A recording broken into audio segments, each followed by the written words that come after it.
보라, 장차 한 왕이 공의로 통치할 것이요 방백들이 정의로 다스릴 것이며 또 그 사람은 광풍을 피하는 곳, 폭우를 가리는 곳 같을 것이며 마른 땅에 냇물 같을 것이며 곤비한 땅에 큰 바위 그늘 같으리니 보는 자의 눈이 감기지 아니할 것이요 듣는 자가 귀를 기울일 것이며 조급한 자의 마음이 지식을 깨닫고 어눌한 자의 혀가 미쳐봐여 말을 분명히 할 것이라. 어리석은 자를 다시 존귀하다 부르지 아니하겠고 유둔한 자를 다시 존귀한 자라 말하지 아니하리니 이는 어리석은 자는 어리석은 것을 말하며 그 마음에 불의를 품어 간사를 행하며 패역한 말로 여호와를 거스르며 줄인 자의 속을 비게 하며 목마른 자에게서 마실 것을 없어지게 함이며 악한 자는 그 그릇이 악하여 악한 계획을 세워 거짓말로 가련한 자를 멸하며 가난한 자가 말을 바르게 할지라도 그래야 함이거니와 존귀한 자는 존귀한 일을 계획하나니 그는 항상 존귀한 일에 서리라. 너희 안일한 여인들아 일어나 내 목소리를 들을지어다 너희 염려 없는 딸들아 내 말에 귀를 기울일지어다 너희 염려 없는 여자들아 1년 남짓 지나면 너희가 당황하리니 포도 수확이 없으며 열매 거두는 일이 이르지 않을 것임이라. 너희 안일한 여자들아 떨지어다 너희 염려 없는 자들아 당황할지어다 옷을 벗어 몸을 드러내고 배로 허리를 동일지어다 그들은 좋은 밭으로 인하여 열매 많은 포도나무로 인하여 가슴을 치게 될 것이니라. 내 백성의 땅에 가시와 찔레가 나며 희락의 성읍 기뻐하는 모든 집에 나리니 대저 궁전이 폐한 바 되며 인구 많던 성읍이 적막하며 오벨과 망대가 영원히 구렬이 되며 들나귀가 즐기는 곳과 양떼의 초장이 되려니와 마침내 위에서부터 영을 우리에게 부어주시리니 광야가 아름다운 밭이 되며 아름다운 밭을 숲으로 여기게 되리라 그때에 정의가 광야에 거하며 공의가 아름다운 밭에 거하리니 공의의 열매는 평이요 공의의 결과는 영원한 평안과 안전이라 내 백성이 화평한 집과 안전한 거처와 조용히 쉬는 곳에 있으려니와 그 숲은 우박에 성하고 성읍은 하게 되리라 모든 물가에 씨를 뿌리고 소와 나귀를 그리로 모는 너희는 복이 있느니라. 아멘. 우리가 보지는 않았습니다만 오늘 본문 32장 이전에 있는 31장에서는 하나님께서 아수르의 손에서 예루살렘을 구원해 주신다는 내용이 나옵니다. 아수르의 위협에서 이스라엘을 구해 주시는 겁니다. 하지만 하나님의 계획은 그 이상입니다. 오늘 본문은 하나님께서 궁극적으로 이루실 회복에 관한 말씀입니다. 1절부터 8절까지는 이제 공의와 정의로 다스리는 시대가 임할 것을 보여줍니다. 1절에 보면 장차 한 왕이 공의로 통치하며 방백들이 정의로 다스릴 것이라고 합니다. 그 왕과 방백들은 광풍이 불고 폭우가 쏟아져 홍수가 났을 때 피난처와도 같습니다. 그리고 물 없는 마른 땅에 냇물과 같고 태양이 뜨거운 곤비한 땅에서 열기를 피할 수 있는 큰 바위 그늘과도 같습니다. 과거에는 왕을 비롯한 지도자들이 백성을 심히 고통스럽게 했습니다. 그러나 이에 등장하는 왕과 방백들은 백성을 살리고 백성을 안전하게 지키고 보살펴주는 것입니다. 또한 이전에는 이 백성이 눈이 있어도 보지 못하고 귀가 있어도 듣지를 못했습니다. 영적으로 무지해서 죽음과 심판에 이르렀습니다. 그러나 3절 말씀처럼 이제는 보는 자의 눈이 감기지 아니하고 듣는 자가 귀를 기울입니다. 보는 눈이 되고 듣는 귀가 되는 겁니다. 그래서 백성은 이제 옳고 그른 것을 제대로 분별하면서 바른 길을 가게 됩니다. 생각 없이 추신하고 깨달음도 통찰력도 없던 조급한 자의 마음이 이제 지식을 깨닫게 될 것입니다. 그리고 말이 어눌한 자, 곧 지식이 부족하고 진실하지도 못해서 어눌하게 말하는 자의 혀가 민첩하게 말하고 분명하게 말하게 됩니다. 과거에는 어리석고 우둔한 자가 존귀한 사람 대접을 받기도 했습니다. 하지만 이제는 그럴 일이 없습니다.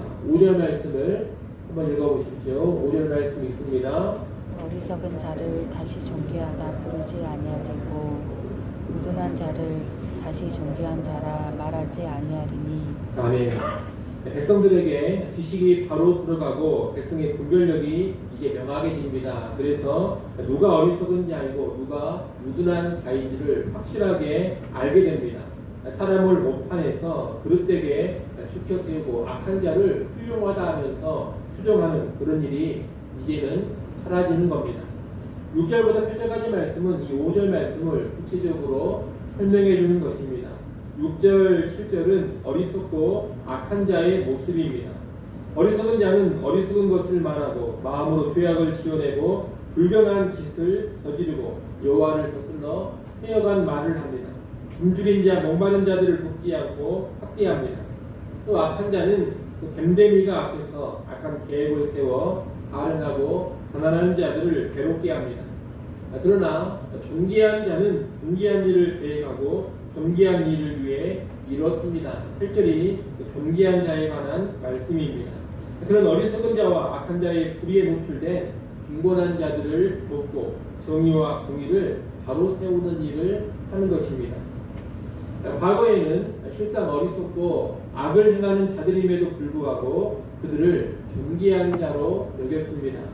그러나 이제는 악한 행실을 하는 자들을 명확하게 어리석고 악한 자로 여깁니다. 그리고 마땅히 존귀한 일을 하는 자들을 존귀한 자로 여겨줍니다. 이렇게 앞으로 의로운 왕이 통치하는 시대가 되면 모든 것이 정상으로 회복됩니다.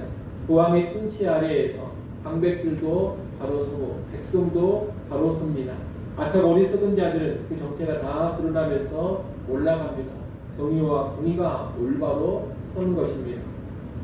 9절부터 14절까지 말씀은 선지자의 시선이 미래를 보던 데에서 다시 현재 시점으로 돌아옵니다. 현재 예루살렘은 심판을 앞두고 있습니다.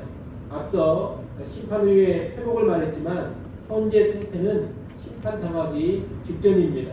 무서운 심판을 앞두고 있지만 예루살렘 주민들은 현재 심판을 전혀 감지하지 못하고 있습니다. 9절 10절에서 언급되고 있는 여인들, 딸들은 예루살렘의 귀부인들인데 타락한 예루살렘 주민을 대표하고 있는 표현이라고 생각을 하시면 되겠습니다. 그들은 심판을 앞두고도 정신을 차리지 못하고 있습니다. 안일합니다. 아무런 염려도 하지 않습니다. 10절에 보면 1년 남짓 지나면 너희가 당황하리니 이렇게 말씀합니다. 여기서 말하는 1년은 심판이 임하기까지 남아있는 시간입니다. 이제 1년의 시간밖에 없습니다. 그 안에 돌이키지 않으면 예언된 대로 무서운 심판이 임하게 됩니다. 안일하게 있던 여인들은 이제 심판을 당하면서 당황하게 됩니다. 심판이 임한다는 것을 무시하다가 참혹한 심판에 떨어지니 크게 당황하는 겁니다. 이제 포도를 수확하거나 열매를 거두는 일이 없어질 것입니다. 안약에 있던 여인들은 옷을 벗어서 몸을 드러내고 배로 허리를 공이게 됩니다.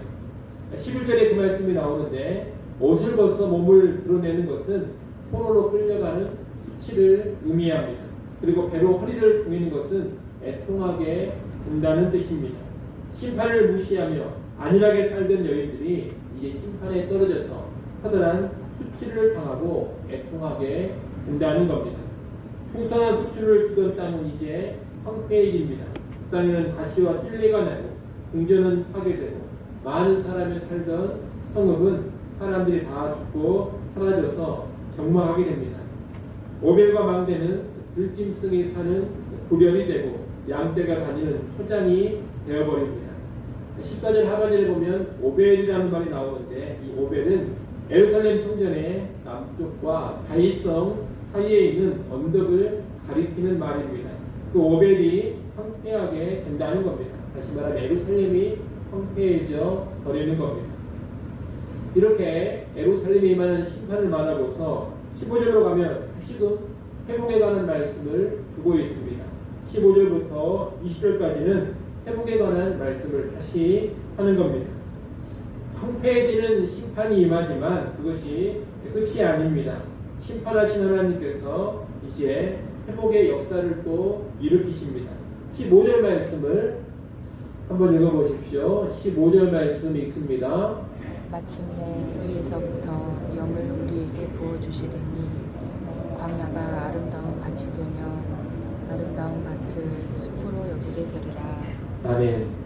하나님은 위에서부터 영을 부어주십니다. 위에서부터 부어지는 영에 의해서 광야가 아름다운 밭이 되고 아름다운 밭이 숲이 됩니다. 광야가 밭이 되고 나아가 숲이 되는 것은 인간의 힘과 능력으로는 불가능한 일입니다. 그러나 여호와께서 여호와의 영을 부어주시면 그 일이 가능해집니다. 폐허가 된 땅이 새로워지는 일이 여호와의 영으로 가능해지는 겁니다. 여호와의 영은 황폐한 땅을 비옥한 땅으로 회복시킬 뿐만이 아니라 그 땅에 정의와 공의가 임하게 합니다. 광야에 정의가 거하고 아름다운 밭에 공의가 거하게 됩니다. 정의와 공의가 확립되기 때문에 화평과 평안과 안전이 찾아옵니다. 하나님의 백성은 이제 화평한 집과 안전한 거처와 조용히 쉬는 곳에 살게 됩니다. 여호와의 영으로 인해서 하나님의 백성이 평안과 안전을 누리는 겁니다. 이스라엘 당시에 이 정치 지도자들은 강대국과의 동맹을 통해서 특히 애국과의 동맹을 통해서 평안과 안전을 보장받으려고 했지만 실패합니다. 그런데 이제 하나님께서 하나님의 영으로 그 백성의 평안과 안전을 보장해 주시는 겁니다. 19절에 보면 숲은 우박에 상하고 성읍은 파괴되리라 그렇게 말씀하고 있습니다. 이 19절 말씀은 숲은 우박에 상하고 성읍은 파괴될지라도 이렇게 이해를 하시면 되겠습니다. 이런 파괴적인 일이 일어나더라도 주의 백성은 평안을 누린다는 겁니다. 20절 말씀은 회복된 주의 백성을 향한 축복의 선언입니다. 모든 물가에 씨를 뿌리고 소와 나귀를 그리고 모는 너희는 복이 있느니라 라고 합니다. 여호와의 회복이 이루어지는데 주의 영이 임한 주의 백성은 정의와 공의 가운데 평안을 누리는 복된 백성이 되는 것입니다. 이상의 오늘 본문의 말씀은 심판과 그 후에 있을 회복의 말씀인데 이 회복과 연관해 의로운 왕과 주의 영이 언급된다는 것을 우리는 주목해서 봐야 되겠습니다. 의로운 왕을 통해서 그리고 위로부터 임하는 여호와의 영을 통해서 이 회복의 역사가 펼쳐진다는 겁니다.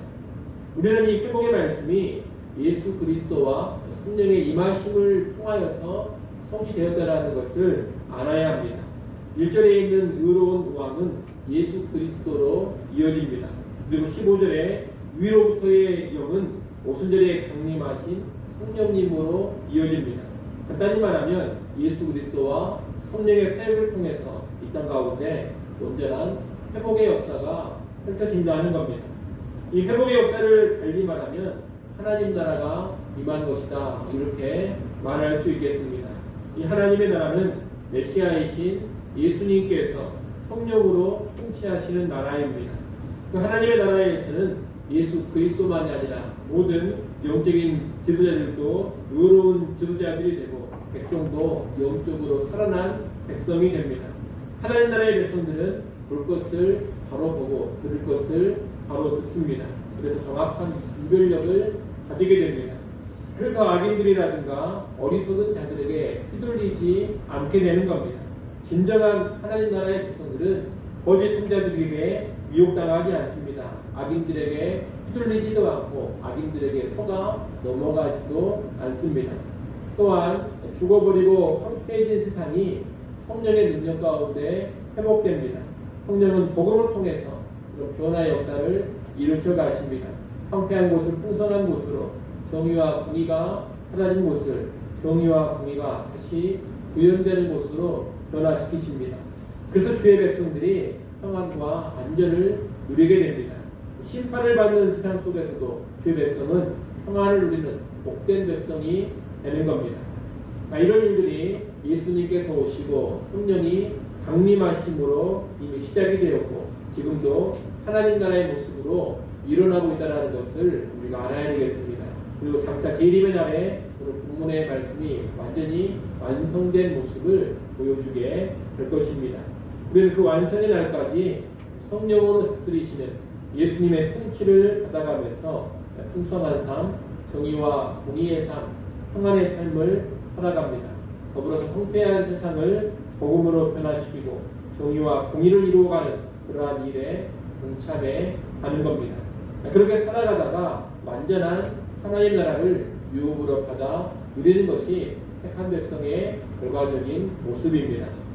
특별히 하나님 나라의 백성이 되었지만 아직 완성되지 않는 시기를 살아가고 있는 우리는 다음 몇 가지를 유념하면서 살아야 되겠습니다. 첫째, 예수 그리스도를 왕으로 모시고 위로부터의 영, 곧 성령의 충만함을 추구해야 합니다. 그래야지만 하나님 나라의 삶을 풍성하게 누릴 수 있을 것입니다. 둘째, 열린 눈과 열린 귀로 진리의 말씀을 바로 깨달으면서 분별력 있게 살아가야 합니다.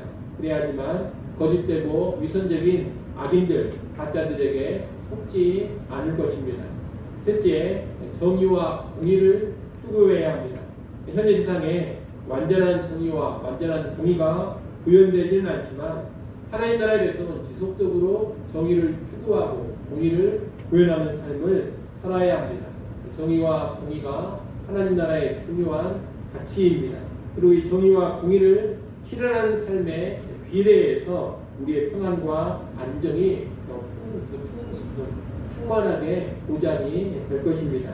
마지막 네 번째로 하나님 나라의 백성이 된 것이 정말로 복된 일이라는 것을 알고 살아야 됩니다. 험한 세상, 심판받을 세상입니다. 이 세상에는 계속해서 하나님의 심판이 현재적으로도 임하고 있습니다. 그런 가운데서도 구원의 백성으로 살아가고 있다는 것이 커다란 복이 된다는 겁니다. 20절에 있는 너희는 복이 있느니라 이 말씀처럼 예수 믿어 하나님 나라 백성이 된 우리는 참으로 복받은 사람들입니다. 심판에서 확실하게 구원받은 사람들이요. 심판의 세상 가운데서도 평안을 누릴 수가 있는 사람들입니다. 이를 기억하면서 감사하고 살아야 하겠습니다. 아무쪼록 오늘 본문의 말씀이 신약시대에 어떻게 성취되었는가를 잘 이해하시고 또 우리가 어떻게 살아가야 하는지를 잘 기억하면서 오늘 하루 남은 인생 살아갈 수 있기를 간절히 소원합니다. 기도하겠습니다.